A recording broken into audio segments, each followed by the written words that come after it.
नमस्कार. मी अंकित ऑर्गॅनिक्समधून आपले सहर्ष स्वागत करतो. हे पाहू शकता लागलेला माल अशा प्रकारचा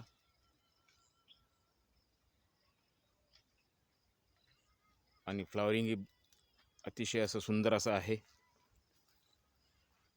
प्रत्येक फांदी प्रत्येक झाडाला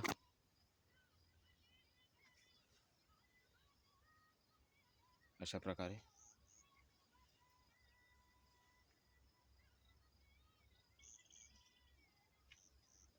आणि आज आपण झाडाचे शेंडा स्टॉपिंग करत आहोत.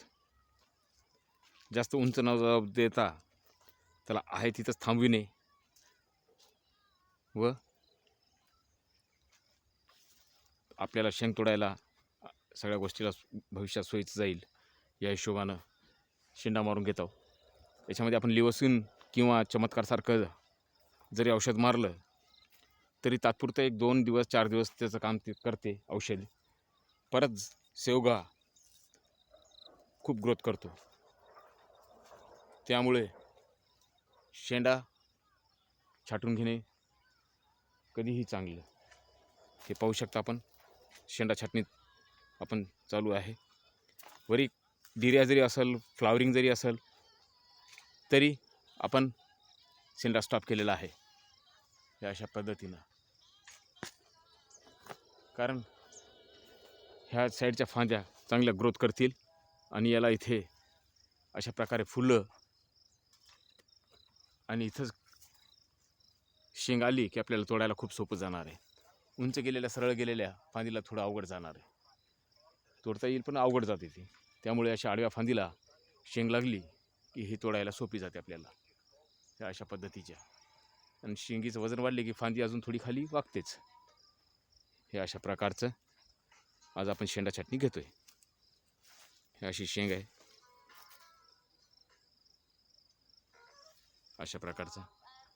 आणि आज याला आपण पाणी देऊन घेतले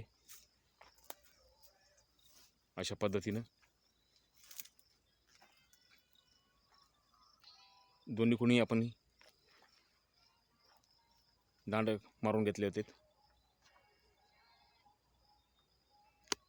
प्रत्येक तासाला अशा पद्धतीनं. प्लॉट आजपर्यंत आपला ताण अवस्थेत होता. जेवढं विद्राव्य खतं द्यायचो आपण ड्रीपद्वारे तेवढंच पाणी त्याला मिळायचं झाडांना. जवळपास 25-30 दिवस आपला प्लॉट ताणावर अवस्थेत होता. त्यामुळे फ्लॉवरिंग निघून विपरीत परिस्थितीसुद्धा चांगलं सेटिंग झालेलं आहे आणि फुलसुद्धा टिकून आहे.